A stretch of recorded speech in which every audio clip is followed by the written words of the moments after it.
AM Agenda.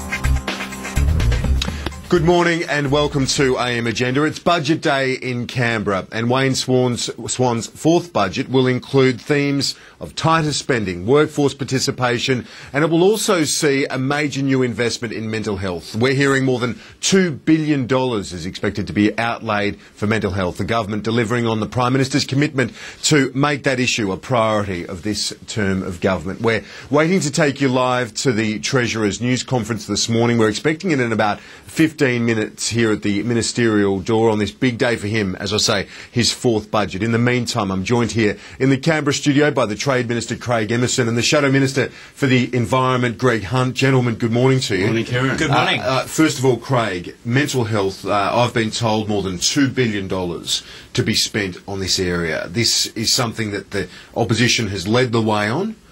Committing more than $1.5 billion in the last election. Today, it looks like the government's finally going to deliver. Oh, well, we're trebling funding on mental health compared with Tony Abbott's time as Health Minister. You see, this is one of the relevant issues here, that Tony Abbott talks the talk. He was always going to do something on mental health. They had 11 years to do something substantial on mental health, didn't get around to it. But they were going to increase... Is that the current... before tonight? Yeah, you're not talking about what it will be beyond tonight? So what I'm saying is, yes, there is a big investment in mental health, but it's all very easy for opposition leaders to go around saying, well, there should be a one-off permanent increase in the age pension, which we did, which the Coalition had 11 years to do and didn't do. Same thing with mental health.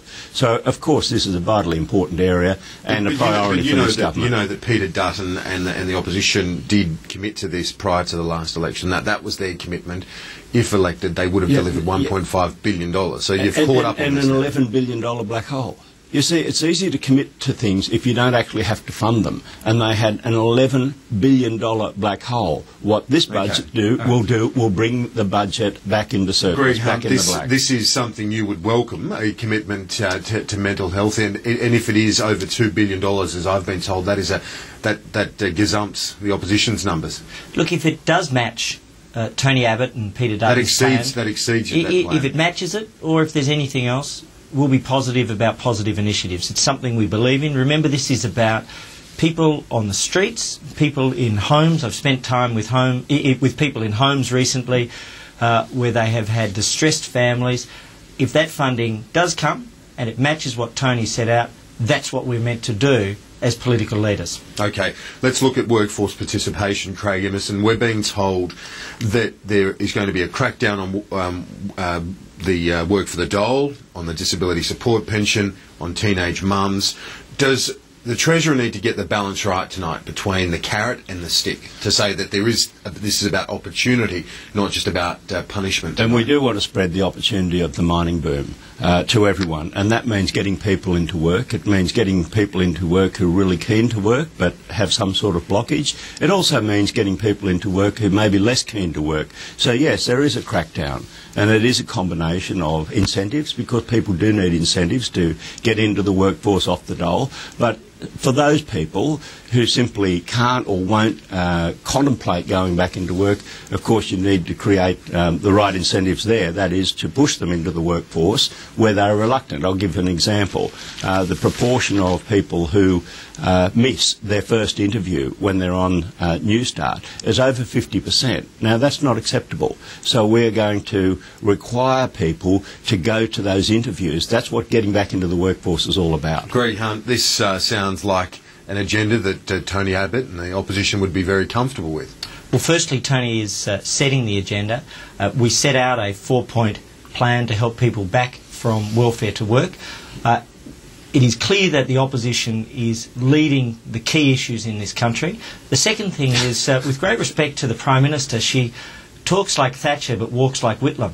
What we see is somebody who is maybe going to do something to try and help people, but about to deliver a second $50 billion deficit in a row, a ninth ALP budget deficit in a row. The last 5 under Whitlam, the first 4 under Rudd and Gillard. 9 years of massive deficits. 9 years of massive deficits in a row versus 10 out of the last 11. How can you have 9 years of deficits the last in a row 5 going Keating, to Whitlam and the first 4 under Rudd and Gillard?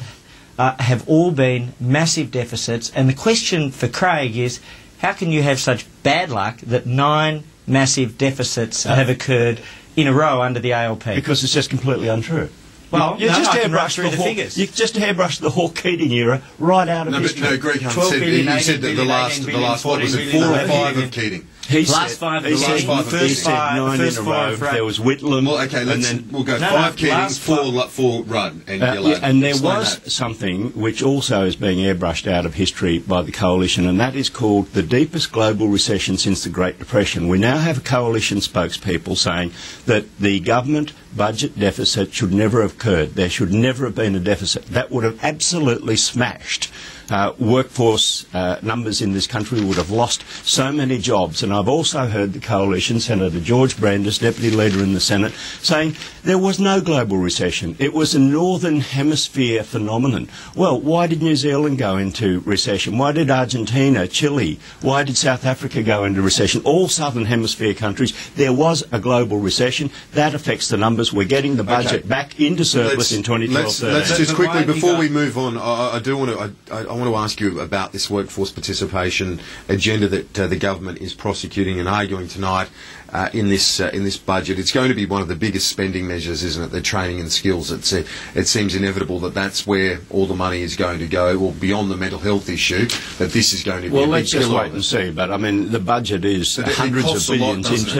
It does cost money, but at the same time, we are committed to ensuring that Australians who can work do work. We actually support the dignity of work. We actually expect that those Australians who are able to work do work. We're not a party of welfare, we're a party of work. Is the government going to deliver on this rhetoric, though, this tough budget rhetoric? Are people really going to notice the cuts tonight? We heard that the Prime Minister said to caucus yesterday, this is not going to be popular in large parts of your electorates.